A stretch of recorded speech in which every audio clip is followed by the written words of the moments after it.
بسم الله والصلاة والسلام على رسول الله. ازيكم يا حبايب قلبي؟ عاملين ايه؟ يا رب تكونوا بخير. معاكم من قناة يوميات ام اسلام. ان شاء الله باذن الله اللي هيعمل لنا الوصفة النهاردة بطوطة بنتي. هي بقى اللي هتشتغل معاكم النهاردة، انا هكون المشرف بتاعها وهي اللي هتشتغل. يلا نشوف هتعمل ايه كده. هي طبعا اهي. يلا بقى كده قولي لنا المقادير وقولي لنا معاكي ايه. ان شاء الله هعمل معاكم النهارده بانيه ومكرونه بالصلصه. اول حاجه هبدا بيها البانيه. مقادير البانيه هي عباره عن كيلو بانيه، ومعايا بقسماط ناعم متبل، واتنين بيضه.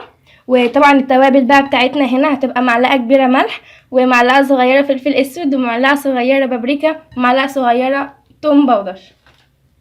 اول حاجه كده هجيب معايا بوله اهي. اول حاجه هنكسر فيها البيضتين.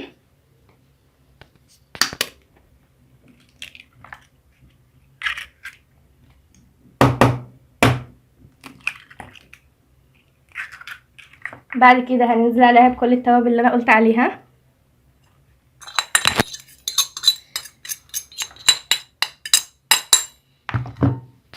وهنقلبهم طبعا مع بعض كده كويس.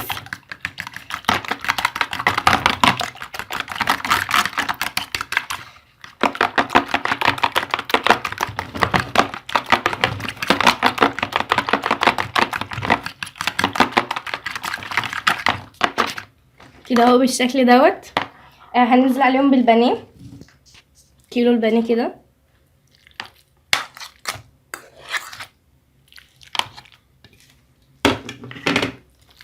وهنقلبهم برضو.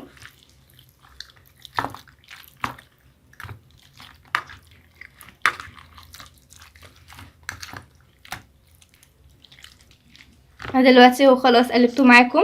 طبعا هسيبه بقى بالشكل دوت، هحطه في التلاجة من نص ساعة لساعة عشان يشرب من التتبيلة بتاعته، يبقى طعمه بصراحة بيبقى طعمه يجنن. وهنسيبه في التلاجة ونرجع لكم. معايا كده حلة على النار فيها مية بتغلي. ابدأ ان انا انزل فيها في الملح، معلقة ملح. دي هتعملي فيها ايه؟ هعمل فيها اكيد طبعا المكرونة. مش هتسلقي المكرونة يعني؟ انزل لها بالمكرونة وهقلبها ونسيبها تتسلق، ونروح بقى نشوف هنعمل ايه تاني. طبعا هبدأ دلوقتي هعمل الصلصة بتاع المكرونة عبال ما المكرونة تتسلق. معايا كده اهو حلة على النار، هبدأ انزل فيها بحبة زيت،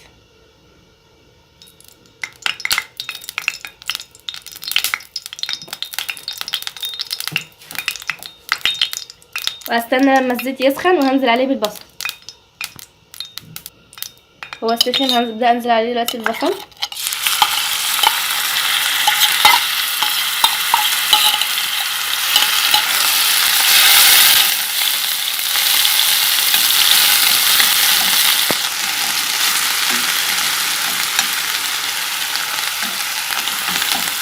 دلوقتي البصلايه بتتحمر معايا.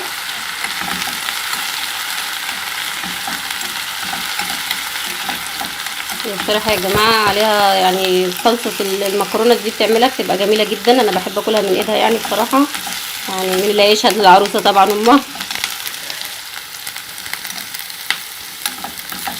فانتوا احكموا بقى وقولوا لي اكلها هيعجبكم ولا ايه.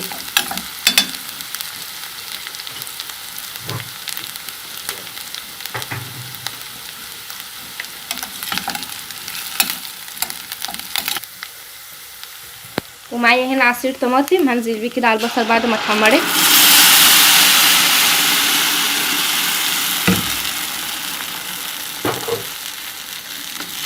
وهنقلبها.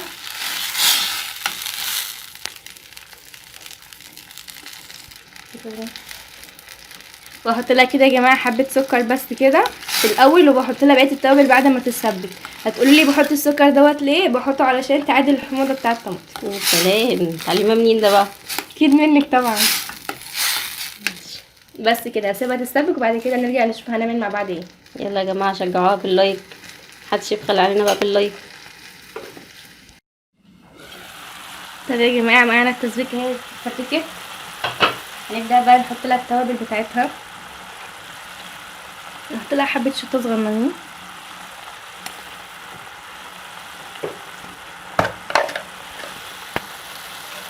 ونحط لها ملح برضو،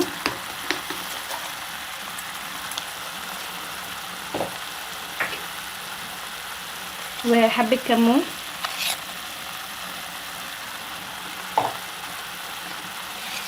وحبة كزبرة،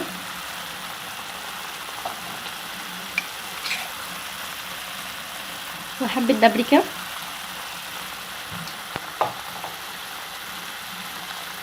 برضو معانا مرقة دجاج،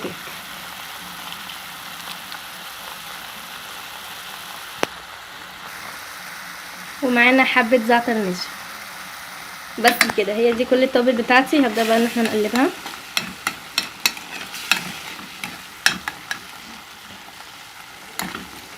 واطفي عليها.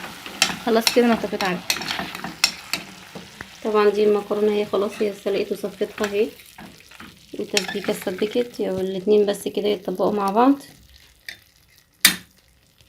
هنروح بقى نعمل البانيه. طلعنا يا جماعه اهو البانيه من التلاجة، وهنبدأ بقى دلوقتي ان احنا نبنيه في البقسماط. هنجيب كده ايد طبعا في البانيه وايد في البقسماط. نجيب كده البانيه اهو، ديت الايد دي هنا اهو، والايد دي بقى هنا اهو.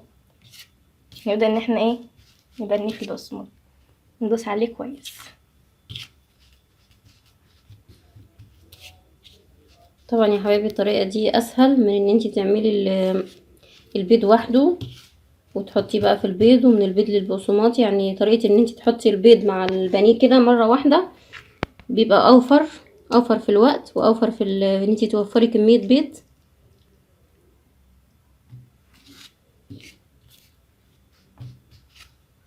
طبعا هي دلوقتي معانا كده ايه، بتبني البانيه في البقسماط الطريقه دي.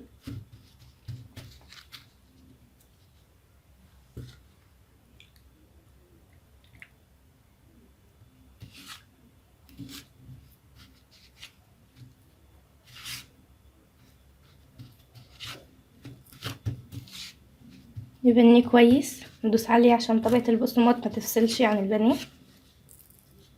وبطلعه هنا معايا على طبق. برضو تاني هنقعد نكرر العملية دي كده من البانيه للبقسماط.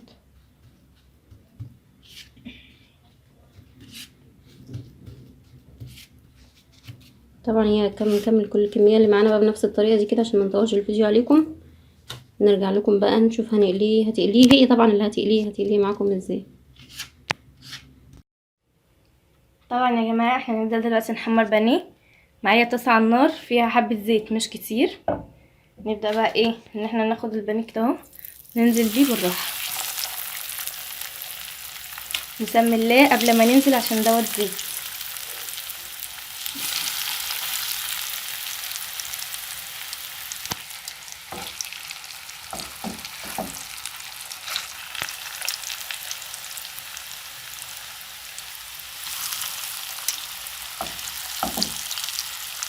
كده اهو، سيبه بقى يتحمر.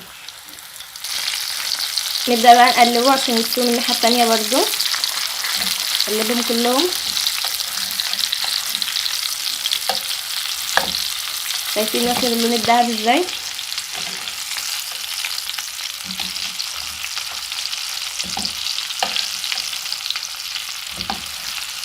شجعوا بناتكم انها تدخل المطبخ كده وتقدم اكل وتعمل اكل. لازم البنت تتعلم في بيت اهلها وبيت امها، ما تروحش بيت الزوجيه وهي مش عارفه تعمل اي حاجه وتحتاس ما تعرفش تعمل ايه. لازم كل ام كده تشجع بنتها ان هي تدخل المطبخ وتجرب اكل، حتى لو الوصفه هتبوظ منها من اول مره اكيد تاني مره هتتعلم اخطائها.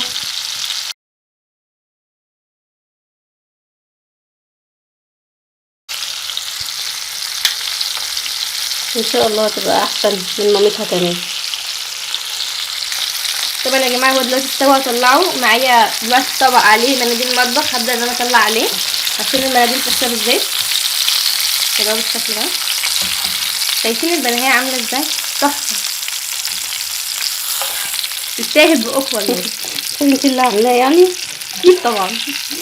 ماشي. نبدأ بقى برضو نكمل بقية انا البانيه. طب ما قلتلهمش درجة الحرارة هنا ايه؟ لا، تبقى النار هادية علشان ما يتحرقش معانا.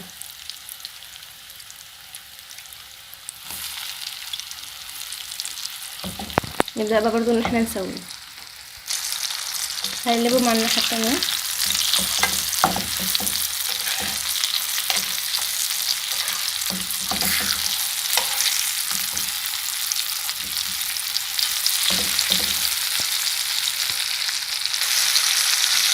نبدأ بقى نطلعه.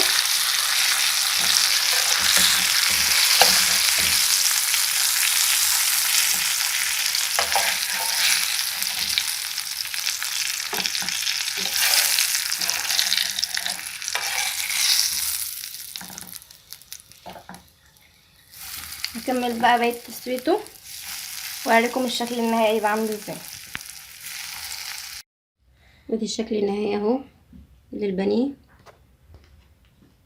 ودي المكرونة بالصلصة اللي عملتها بطة معانا اهو.